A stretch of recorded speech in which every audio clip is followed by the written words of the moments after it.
You know we're all about Lorelai and Rory, but the eldest Gilmore girl doesn't get the credit she deserves. Welcome to MsMojo, and today we'll be counting down our picks for the top 10 most savage Emily Gilmore moments. Before we begin, we publish new content every day, so be sure to subscribe to our channel and ring the bell to get notified about our latest videos. For this list, we're looking at the funniest, most cutting, and snarkiest things Emily did throughout the show and in Gilmore Girls: A Year in the Life. Number 10, when she originally suggested Friday night dinners. I want a weekly dinner. What? Friday nights, you and Rory will have dinner here. In the very first scene where we meet Emily in the pilot episode, she establishes herself with the audience as a woman not to be messed with. Laying down the law, she founds one of the basic tenets of the show: Friday night dinners. When Lorelai comes to her parents asking for help with Rory's private school tuition, her father is quick to grab the checkbook. Emily, on the other hand, knows an opportunity when she sees one, and adds the condition that they'll only help Lorelai financially if they can have an active role in her life. Lorelai is cornered, but because she'll do anything for Rory, a family tradition is born. If you agree, you come to dinner tomorrow night and leave here with a check. Otherwise, I'm sorry, we can't help you. Number 9, when she may have had an aneurysm. Hold on, I'm looking up aneurysm in our medical dictionary to see if I just had one. Another great moment from the show's first season. This scene highlights just how much disdain Emily has for the charming quirks of Stars Hollow. While Rory and Lorelai, and the fans, might love the small town's kooky residents, Emily doesn't have patience for their quirky brand of nonsense. So when Lorelai tells her that she hasn't been available all day because she was at a cat's funeral, Emily is ready with some serious sass. Perhaps Lorelai should have gone to the actual human funeral that day, but hey, when in Stars Hollow? It's late. I have a big day tomorrow, Mom. Oh, what? You're going to a raccoon's wedding? Number 8, when she freaked out about Richard's vest. Oh my God, will you look at this? Bright and tasteful. It's a vest! One of the most heartbreaking storylines in Gilmore Girls takes place when Emily and Richard go through a trial separation. It brings out the worst in both of them as they're both feeling hurt and confused. Emily does some pretty rash things, but one of the funniest comes when she finds an excuse to go snooping around the pool house where Richard has been staying. She comes across an item of clothing, a party vest as she calls it, that she can't imagine the husband she knows either owning or wearing, and goes off on a tirade about it that we won't soon forget. Our days never included Richard dressing up like that gay fellow whose tiger tried to eat him. I have definitely, positively never seen this vest. This is a party vest. Number 7, when she condescends to Luke. Diners are generally so filthy. I'm sure yours isn't, but the horror stories you hear. I read that one in Vermont got caught serving roadkill. Do you know what that is? Yeah, it's dead animals from the street. When Luke and Lorelai officially start dating, the time finally comes for Luke to attend a dinner with Emily, and naturally viewers were terrified to see how the evening would unfold. Knowing the Gilmore's slightly classist upper-class attitude, Lorelai bringing home a diner owner was admittedly a risky move. While Emily's outward countenance is so sweet it's almost saccharine, any Gilmore expert knows exactly what's going on underneath the surface. Under the guise of politeness, Emily manages to condescend to Luke at every turn, offering him a beer and talking about how rustic diners are. Honestly, this could have gone a lot worse. So, how's that diner of yours? It's doing great, no matter what the economic climate. People gotta eat. That is so true. And I thought your place was very charming, nice and rustic. Do you need a cough drop? Number 6, when she has a full-on meltdown. I'm so sorry, Emily. About what? Well, about Richard's mother dying. Are you? Huh. Would you like a cigarette? When Richard's beloved mother, also named Lorelai but known affectionately as Trix, passes away, he is understandably devastated.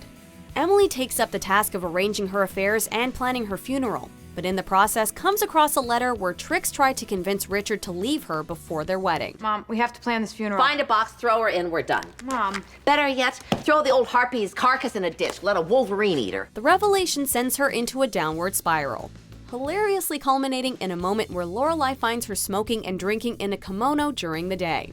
She is clearly bitter, but her ruthless attitude is absolutely hilarious. You definitely do not want to get on Emily's bad side. Because personally, I think we should just toss some cheese cubes in the coffin, stuff some toothpicks in her mouth, and let the people go to town. Number 5, when she joked about Nazis. Oh, wait. Rudolph Gottfried. Another cousin. No, a Nazi that we knew. I'd forgotten. We stayed with him once in Munich. Nice old man. Interesting stories. Friday night dinners are usually when Lorelai pulls out her best material, regaling anyone at the table with her jokes, quips, and impressions. On this particular occasion, she makes a snide remark about her father's firm insuring Nazis, and Emily doesn't understand the joke, responding that they don't know any Nazis. Joking. She was joking. Oh, hard to tell. Minutes later, when the topic has changed completely, Emily recalls that she and Richard did in fact know a Nazi who they stayed with in Munich once. When met with disdain and blank stares, she fires back that that was a joke. Mom, you socialized with a known Nazi? That's despicable. That's heinous. No, dear. That was a joke. Well played, Emily. Well played. Number 4, when she told Richard to buy her a boa. When Richard and Emily are separated, Emily is even crazier than usual, and this scene is arguably the absolute pinnacle of her manic nature. Emily is looking for her European luggage so that she can get as far away from Richard as possible. And when her estranged husband questions her plans, she comes back at him with one of the funniest retorts in the history of the show. I am going to Europe, Richard. I'm going to Europe and I'm going to have a marvelous time. I'm going to get up at 10 and I'm going to have 2 glasses of wine at lunch every single day. Only prostitutes have 2 glasses of wine at lunch. Well, then buy me a boa and drive me to Reno because I am open for business. The fact that this all ends with her getting locked in her own basement and flaunting the fact that she can crawl out the window in her underwear is just the cherry on top. I'm out the window. I'm out the window. Get down from there. No. Emily, get back here. Emily? Number 3, when she told the Sweetie story. One Friday night dinner in season 4, Emily sadly announces that one of her oldest friends, Sweetie, has passed away. Lorelai asks how she got the nickname Sweetie, given that her real name was Melinda, and Emily explains that it's just because she was sweet. How'd they get Sweetie from Melinda? They didn't get Sweetie from Melinda. Sweetie is a nickname. Yes, I know Sweetie was a nickname, but usually a nickname comes from a version of your name, or there's a story behind the name or something.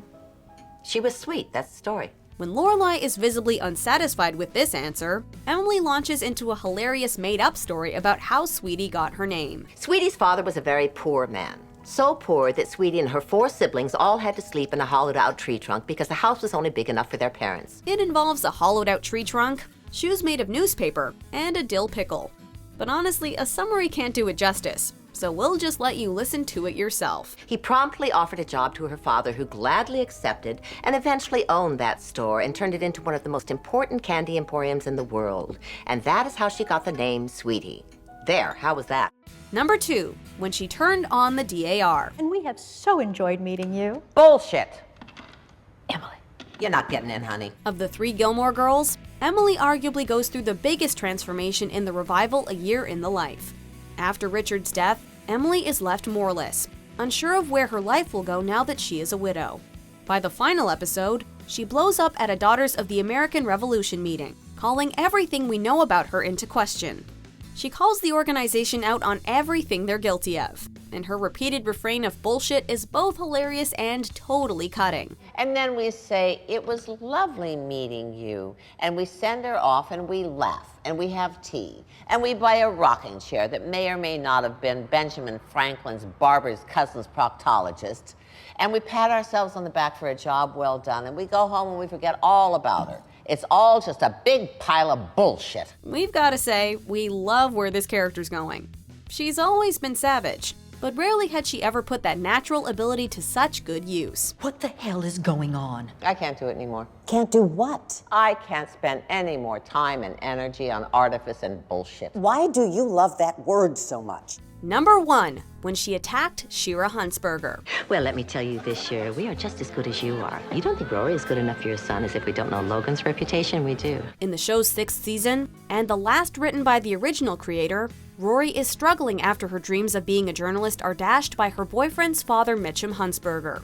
Before this episode, Emily and Richard didn't know exactly what happened between Rory and the Huntsbergers, but when they find out the truth, each of them goes on the attack in the best way they know how. Mitchum just confirmed everything. He told that girl she wasn't good enough. I ought to punch him. Richard, calm down. People will hear. Emily is not one to make a scene at an important function, but the way she confronts Shira is mercilessly vicious. though totally warranted. And what made Mitchum decide to choose you to marry amongst the pack of women he was betting at the time, I'll never know. But hats off to you for bagging him. He's still a playboy, you know. Well, of course you know. That would explain why your weight goes up and down 30 pounds every other month. Do you agree with our picks? Check out these other great clips from MsMojo and subscribe for new videos every day.